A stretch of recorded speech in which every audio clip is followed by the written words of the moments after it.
very, predictably perhaps, very, very informative and masses of depth and knowledge, Liz, and thank you so much for sharing it with us and outlining the chapter in the book particularly that you have contributed to strongly, as well as that bigger global picture, terrifying stuff about this global land grab and what the seeds that's sowing for the future. Paul Harvey is known to many of you. He's a partner with Humanitarian Outcomes. He used to work here at ODI in the Humanitarian Policy Group for a number of years, and has also worked at field level as an aid worker, so researcher, consultant, aid worker. He's got lots to offer us on this from a particularly humanitarian perspective. Paul, share some thoughts, and then we'll open it up for questions. Thank you, Nick. You've been listening for a long time, and so I'll be brief. My role as a discussant is to kick off the discussion, and I'd be doing a bad job as a discussant if I didn't leave any time for discussion. When I read the book, or at least read part of it, I imagine myself, and listening to presentations today, as a program manager somewhere, let's say Darfur, and you get an email tomorrow from someone who's come to this meeting saying, right, we now need to mainstream land in our programming. And you can imagine the reply, which is, right, I'll do that after I've mainstreamed HIV, AIDS, gender, protection, swine flu preparedness, food prices, AIDS, disability, and something else that you asked me to do over the last year.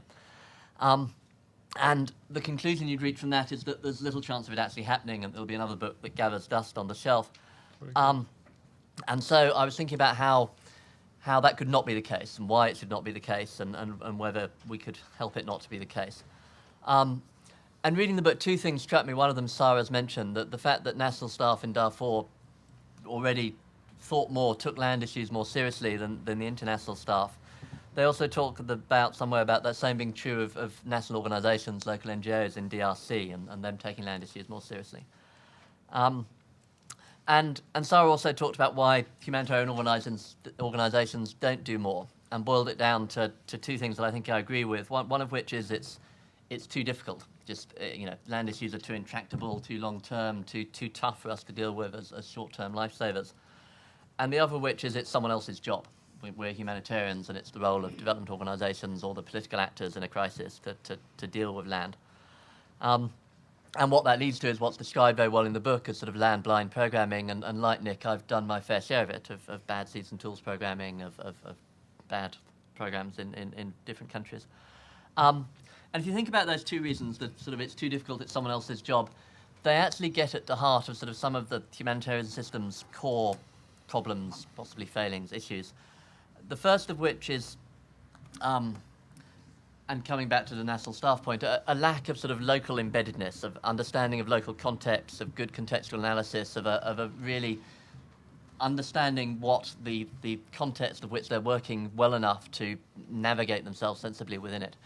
And so if you don't have that, you're not going to take land issues seriously. But if you don't have that, all sorts of other failings will follow from that. And that is a problem, should be seen as a problem. And the second of it's someone else's job is the tendency to treat sort of core principles around neutrality and independence as an excuse for disengagement, as an excuse for not thinking about problems. So rather than seeing the need to be independent and neutral as a reason why you have to have sort of principled engagement over something like land issues, you treat it as a reason why you don't have to worry about it.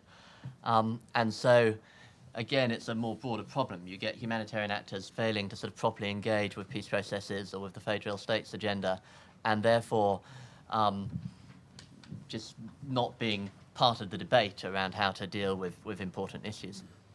And so I think that this book and what we're talking about today is about both why land is important, but also we need to think about how you could get it taken more seriously, and how those land issues, as I say, get to the heart of some of the core failings.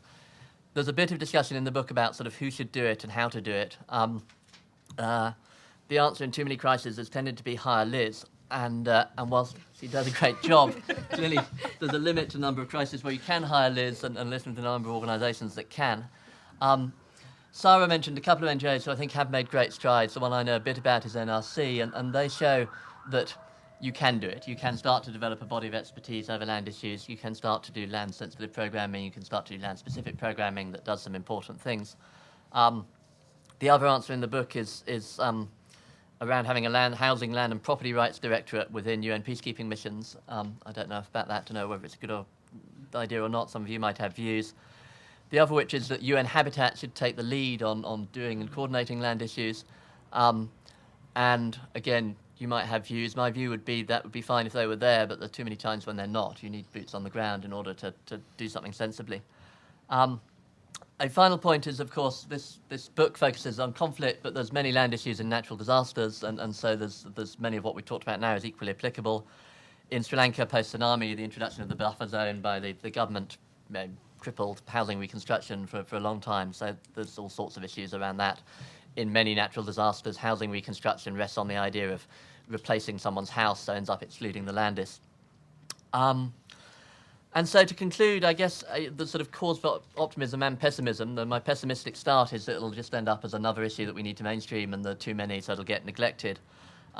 There's a possibility, at least, that this is part of sort of real shifts within humanitarian action to greater downwards accountability to beneficiaries, to greater and stronger partnerships with local actors, and a more nationally and locally grounded humanitarianism that takes land issues into account because it's being told by its national and local partners that these are important and need to be dealt with, and sees itself as having to have principled engagement around these issues. And I think that's the sort of challenge for taking forward the conclusions of the book. Over to Nick. Thank you very much.